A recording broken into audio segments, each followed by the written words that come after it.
I think people who have the most like long-lasting conversions, like people who come to the faith and stay, like really come alive by the Spirit and remain, like do something good for the kingdom, are people who have like very dramatic experiences. So many people like who rediscovered their faith or discovered faith, like the healing of an addiction, or like during like addiction recovery or something like that, or like battling an illness, or like, I don't know, something like really powerful. I think it's pretty uncommon because modern life is so comfortable. I first got into Christianity intellectually. Yeah, but it wasn't enough. And that's what I'm saying. It never drove you. I don't know if a long time, a year after, but like it took what felt like a lot of mental breaking down my beliefs and just like breaking away the dead wood of like, I know this, like burn, like a lot of cleansing of my thoughts, of my beliefs and my stubbornness, almost by fire. You could say that there's a lot of examples of that way, of like cleansing by fire, because it feels like that way. You're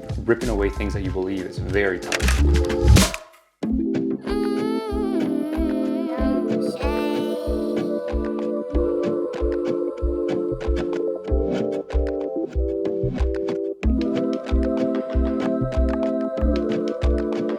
If you were to take Bible stories, I mean, Harry Potter is basically, the resurrection, the chosen one.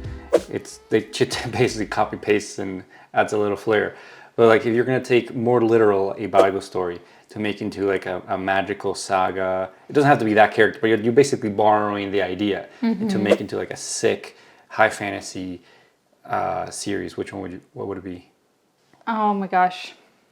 Maybe the story of Esther, because she basically like saves the Jewish people by becoming like one of the king's like wives or concubines or whatever, and she uses like her beauty as deception, and like she sets out to save her people, and like there's a dynamic with her uncle, and like there's just so much that story that could become like a book, that it could be so fleshed out, like the foreign king, and he wants to like ruin the minority population, like, and then she saves, she like goes undercover basically, like it's just like there's something so enticing about that story.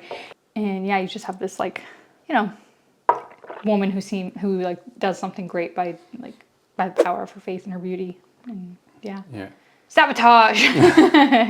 Almost like a book. I feel like there's a rhythm or a journey, like the hero's journey that comes into a circle when it comes to faith. Do you feel like there is, everybody comes to faith differently, but let's say if you grew up in a house that, goes to church, like regular church, they're not super devout, but you get into it, you read the Bible, a young adult, you kind of like go back away from it, and then you come back to it. Do you feel like that way, or is it just everybody's different when their journey in faith? Yeah, I mean, that wasn't either of our. I think that story happens a lot less than you think. I think people who have the most like long-lasting conversions, like people who come to the faith and stay, like really come alive by the Spirit and remain, like do something good for the kingdom, are people who have like very dramatic experiences. So many people like who rediscovered their faith or discovered faith like through like the healing of an addiction, or like during like addiction recovery or something like that, or like battling an illness, or like, I don't know, something like really powerful. Because you often, I don't know, I think it's pretty uncommon because modern life is so comfortable. If it's kind of like, oh, I'll wander away from the church and then like I'll make my way back to it. I just don't think that most people are like pushed to the point in modern life anymore where they do like have that experience where they're like, oh wow, I need God. Is there a God? Like they have that like soul searching moment. And if they do, they can find something false to kind of like make them a little bit comfortable. Like maybe they take up meditation or something like that. Like, yeah, that'll do it. You know what I mean? Yeah. So unfortunately, I just don't think that path really works for people. So mostly like really powerful stories that you hear are usually people who have some kind of like very powerful encounter. Like, yeah, you're saying we're or so people who like grow up in it. Because we're so literal. And never leave. Yeah. Like us as people, us as humans, we're so literal, like experience based. That's why I think there's a lot of ritual behind our worship. we won't get into it because it's a lot more. But like, I've asked myself when I was younger, more naive, or just not as educated, like, oh, why do we have to kneel? Why do we have to stand up in church? Why do we have to do this?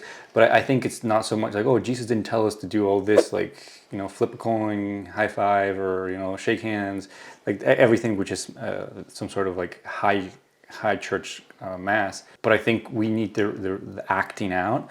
And if we, like you're saying, we're so comfortable in our daily lives that we can be fooled into thinking it's like, I got this. Actually, it is in my control. If I step outside, it's cold, but I put on a jacket and I'm warm. Like, I can control everything. And then you're hit with the reality of like, that's just being naive, and you had it lucky for a couple of days, years, or whatever. But look how not in control you are. Cancer, sickness, parents dying, children dying. You saw the value in the church. Like, you saw its cultural value because you come from a cultural background that the church was like influential in like shaping values and norms and all that stuff in a like positive way. And you also had been listening to like Jordan Peterson's Christian stuff. You were able to identify its value, but like, you weren't going to go to church. That wasn't enough to drive you to actually worship, or like drive you to actually pursue on your own, like pick up the Bible for yourself, or like get on your knees and say, God, I've been living the wrong way. Like, teach me how to love you, or something like super powerful. I first got into Christianity intellectually. Yeah, but it wasn't enough. And that's what I'm saying. It never drove you. I don't know if a long time, a year after, but like it took what felt like a lot of mental breaking down my beliefs, and just like breaking away the dead wood of like, I know this, like burn, like a lot of cleansing of my thoughts, of my beliefs and my stubbornness, almost by fire. You could say that there's a lot of examples of that way, of like cleansing by fire, because it feels like a way. Ripping away things that you believe is very tough. People never do it, of course, their whole lives, and those are the ones that are stubborn and they believe the craziest shit. Until then I started to understand, it's like, oh, it's not just like a helpful guidebook of like good, neat tricks. It is everything. At the end of the day, I come back, and I'm still very naive. The Christianity and Jesus, Lord and Savior, King Christ, gives me the biggest filter of this world, saying like, whatever I live through, pain, suffering, this isn't it. This world isn't it. Like, this life isn't it. This life, that's why like building wealth, building, credentials, and how people look at me, and living forever, and everything that I think leads you down the wrong path of idolizing something that's not God. I always remember in my head, like, well, this life isn't the end, or this isn't the reason. This isn't everything. You die to be with Christ. And that always helps me be like, oh, okay, then yeah, being a billionaire, it's not that important. Oh, leaving statues of myself because of like all the great deeds I've done, not that important. Oh, like fighting evil and defeating tyranny, and like, that you'll never accomplish that, because that's been the battle for all ages forever. Good and evil always fight, a little bit this way, a little bit that way. But at the end of the day, life ends, and that's the purpose. The purpose is to live, and then for the life to end, to go to be with Christ if He's merciful, not because you did acts and because you accumulated, good deeds, but because He is merciful enough to take you as a sinner and as a bad person, because we all do really bad things in our minds and our hearts and in interactions, and then He will accept you as the prodigal son coming back. Like, we don't know, because we came into each other's lives when you were on that intellectual pursuit, let's say. So who would know if we never met? Like, that world doesn't exist.